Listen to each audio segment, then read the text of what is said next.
eylesin.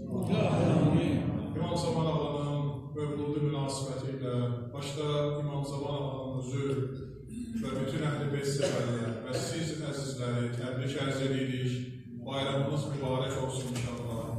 Allah Teala bu bayramın bərəkəti, bu bayramın fəziləti bütün insanlara, ailələrinizə, əzizlərinizə Allah nəsib edən zuhur dönəmin nəsib eləsin və hər birimiz isə bugün intizar dönəmin yaşayırıq. Allah Teala onun zuhurunu bizə nəsib eləsin.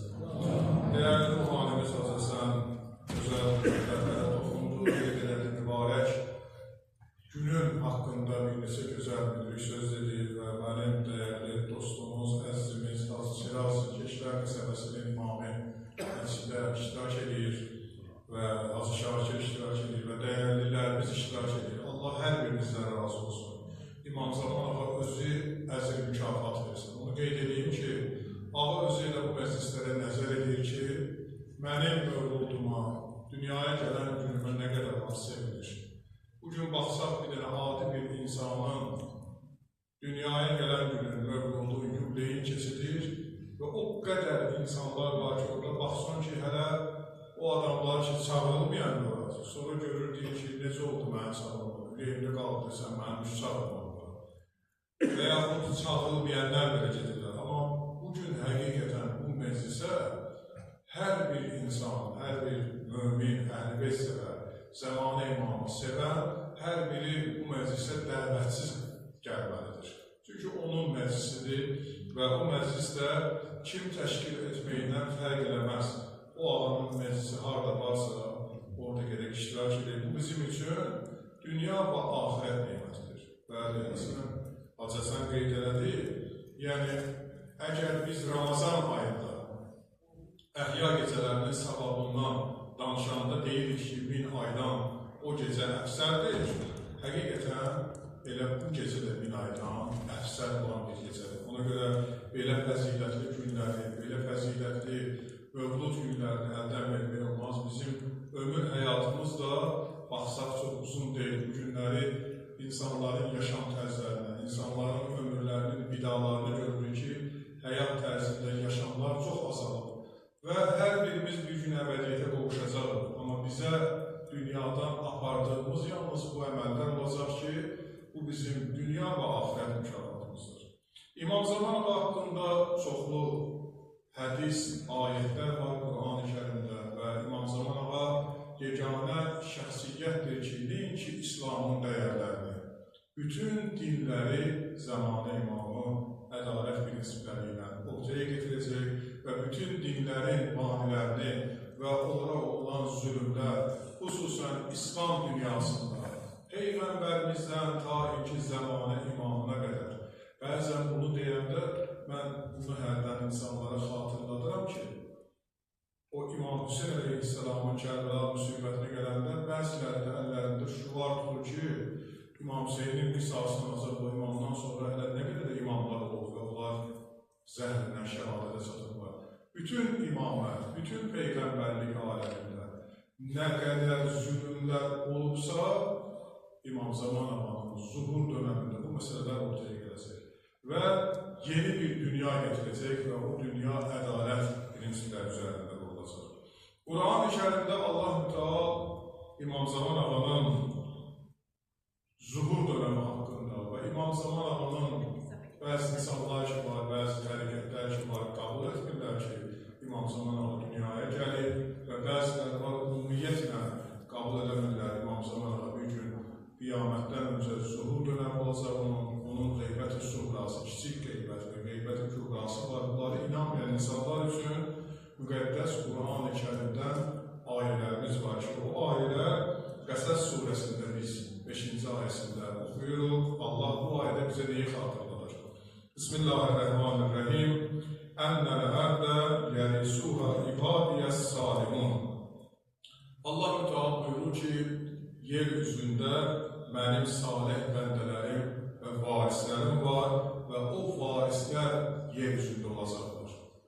Allahın yer üzərində varisi isə şəxsiyyəti yalnız zamanı Çünki biz bilirik ki, Peyğəmbərlər və imamət mülkəsində bütün imamlar imamlar zəhərlə şəhadətə çatsa da, sonuncu imamımız uşaq ikən qeybə çəkilir və onun qeybə çəkilməyinin əlaməti isə qardaşımız qeyd elədi ki, Peyğəmbərimiz buyurur ki, hər bir insan imam dönəmi, Peyğəmbər dönəmi yaşayacaq. Hər bir insan o dönəmi görəcək. Hər bir insan o dönəmdə ömrünü sürəcək. Biz indi bəzi adamlara var, onlar ki, qabul etmirlər, onlar bilsinlər ki, dünya nə imamsızdır, nə Peyğəmbərsiz. Allah bizim Peyğəmbərimizi də bizə nümayiş edir, göstərir və imamzıman da insanların içərisindədir. Böyük müdrik alimlərdən biri Ayətullah olub, böyük alim olub. İnsanlara Peyğəmbər Əhl-i Beytinin gözəl bir şəkildə insanlara tanıtılıb, yüzlərlə, minlərlə insanı hidayət edir. Və dünyasını dəyişəndən sonra oğlu atasının yerini yetişir və atasının minbərində oturur və çıxışlar edir. Cəmaat baxır, görür ki, bunun atası Ayətullah, elm əhli olan bir kişinin evladının səviyyəsi, savadı o savadda deyil. O səviyyədə deyil. Bütün məsələlər tam fərqli bir şəkildə insanlara çatdırılır və bütün məsələlərin kökündə savadsızlıq yanır. Və heç bir dəyərlərə, heç bir ailəyə, hədisə toxunmadan hökmlər ortaya getirir. Və bir neçə il bu işin bu cürlə idarə edir. Bəzən də möminlər olur ki, deyir, bunun böyücü, axsaqqalı, indi ehtiramla yanaşmışıq, hörmətlə yanaşmışıq, özü başa düşər ki, bir gün, yəni buna aid deyil, bu minbər, bu tribuna buna aid deyil, bu çıxış buna aid deyil, bu ne üçün belə deyir? Bir gün görür ki, insanlar buna qulaq asırlar, yəni dinləyirlər bunu, amma bir neçəsi yatır dinləyənlər, bir neçəsi özünə də yatmaqlıqda vurur, bir neçəsi durur tərk edir, söhbət gedir. Və belə baxır, görür ki, bu atasını gözünün qabağında canlandırır ki, yəni atamın vaxtında çıxışlarda, atamın izdihamlı rütbəsini qulaq asanlar var idi, çıxışı həvəslə dinləyənlər var idi, bugün belə deyil. Düşür minbərdən aşağı, üzün çevirir ki, dedik daha bağışlamayın. Mən istədim ki, atamdan sonra bu tribuna, bu minbəri heç kimə verir. İstədim ki, elə burada mənim olub. Amma ilahi bağışlama, mən səhv edim. Mən bilmədim. Mən bu işdə neçə vaxtdır, artıq bir neçə vaxtdır ki, mən bu işi öhdəçiliyimə götürsəm belə, mənə aid olan iş deyil. Allahla razı niyaz edir, dua edir və cəmaat ki, səhəri yıxılacaq ki, bunun yenə də çıxışlarına qulaq asınlar, görür yoxdur. Bir namə yazır, qoyur minbərə. Bir üzr istəyirəm sizin hər birinizdən. Üzböz sizin simalarınıza baxıb, üzr istəməyə özünü haya elədim. Bağışlayın ki, mən neçə vaxt sizi yordum, incitdim və mən bu səviyyədə alim deyiləm ki, sizə nedənsə danışam. Və kim bu işi bacararsa, təyinat ala gələr, bu işi aparır. Və çıxır gedir Bağdad şəhərdə. Gəlir gecə gündüz ağlayır ki, dahi məni bağışlar. Mən atam Ayətullah olub, alim olub, böyük tanınmış, şöhrət qazanmış bir insana bəlkə də hörmətin az bir vaxtda yerə saldı.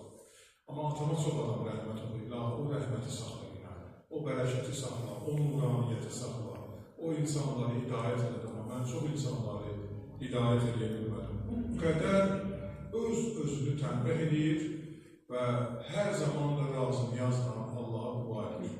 Gecənin bir aləmində yatır yuxuda, Zəmani imamının yuxusuna varid olur, deyir, heç narahat olur. Allah sevir o bəndəni ki, o təqsiratın boyunu alır. Öz səhvini özü başa düşür, anlayır ki, o düzələnir. Və sən də sevilənlərdən olur. Ged bir alim var, onun yanına, o sənə dəstər, müəyyən dəstər var. Bunları öyrədəcək ki, Bağdadda alimin altında deyir. Gel o alimin yanına, o dəstəri, amma bir söz deyim sənə. Elə sözlər var ki, onları mən sənə röyanda deyəcəyim. Onları biləcəksiniz. Onlar oxumaq lazım deyil. Gəlir həmən ustadın yanına, deyir, mən istəyirəm sənin yanında dərs alam, deyir, gözəl. Bir neçə sual verir, yəni dərs, elmi hövzələri götürmək üçün suallar verir, baxır ki, hansı səviyyədə də o mərhələdən başlasın ona dəstəri. bəzi dərslər var ki, bilir, bəziləri bilmir və nəticədə axırı səviyyəsi bilir ki, hansı bir mərhələdə bununla dərslərə başlasın. Dərslər başlayanda alim başlayır, hədisdən danışmalı, bu hədisi deyir, olar deyim sənə. Quran ayəsi deyir ki, olar bunu deyim sənə. Deyir, oğlum, mən bilirəm, sən ayətullahın olursan. Amma mən bildiyim qədər sən bunları bilmirsən. Bunlar necə olursan bunları bilirsən? Yəni, mən səndən sonra sual apardığım nəticədə bunlardan sən xəbərdar deyildim. Amma bu gün sən gözəl bir hədisi şərh edirsən. Ayənin incəliklərini, şərin üzulunun, bunun təhsilatını gözəl şərh edirsən. Bütün oxuya-oxuya öyrənirəm, gecələri də yatıram. Həqiqətən də belə istəyirəm öyrənmək istəyirəm. Bir günləri gəlir, namaz qılır, gecə namazları yatır, yuxuda zamanı namışdır, yuxusuna var.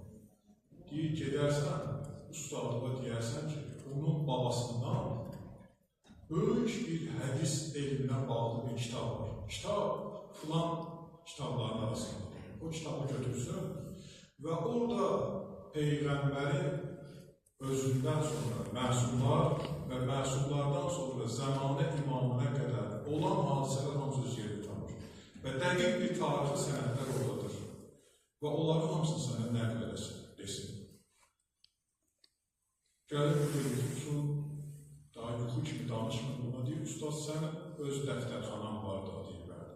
Kitabxanan deyir bəli. Deyir, o kitabların içərisində filan kitabın alt mərtəbəsində belə bir kitabın var. Deyir, bəli, sən bunlardan bilirsən. Deyir, o kitabın içində bütün Peyğəmbər və məsumlara qədər olan sənəd və tarixlər var. Deyir, bəli, mən onu hamısını oxumuşam. Deyir, niyə o dərsləri demirsən? Deyir, vaxt gələcək zamanında deyəcəyəm sən. Deyir, mən xalir o. Deyir, yaxçı, sən bu məsələləri kimələdir? Bunları sən kim bilmir? Deyir, mən xahiş edirəm ki, o dərsləri mənə deyəsən. Deyir, mən də səndən xahiş edirəm. Əgər sən bunu mənə deməsən, mən sən o dərsləri verməyəcəm. Əgər istəyirəm ki, biləm ki, o dərsləri sənə kimdir? Deyir, mən onu deyə bilmərəm. O sirr olaraq məndə qalmalıdır. Gəlir, namazını qılır, deyir, ay, ustad mənə son sözü belə deyir ki, onu mənə deməsən, mən sənə dəstək edəcəm, mən nə deyim olaraq. Deyir, getdiyinə ki ona, ustadına, zəmanə imamı mənə bunu belə dedir. Zəmanə imamı belə dedir mənə ki, kitabxananda belə bir kitab var. Bunu gəlir, söhbətdən sonra deyir, olar deyim sənə, deyir, deyir, mən hər gün gecə yatanım, ona danışırım. O mənə İmam Zaman belə dedi ki, sənin kitabxananda belə bir kitab var. Və o kitabın içərisində bu elmlər var ki, onları öyrənməlisin. Dedi, sən elə bir məqama çatmısan ki, elə bir məqamdasan ki, bəlkə bu kitabı bilirsinizsən. Amma onu mənim dilimdən eşitmək istəyirsən. Bir dənə mənim səndən xahişim var. Onlar öyrənim, sənə deyim onu, deyirəm. Deyir, xahişim budur ki, mən də illərlə həsrətindəyəm. Ona bir dənə deyinə, ya mənim yuxuma gəlsin, ya mənimlə görüşsün. Əgər sənə bu dəfə yuxuma gəlsin, bunu deyinə. Başlayır o kitabdan bunu oxumağa, bu da danışılır. Deyir, bəs sən bu kitabı əzbər bilirsən. Deyir, baxışda ustad, mən bilmirəm, sən deyirsən ki, yadıma düşürdüm məsələlər.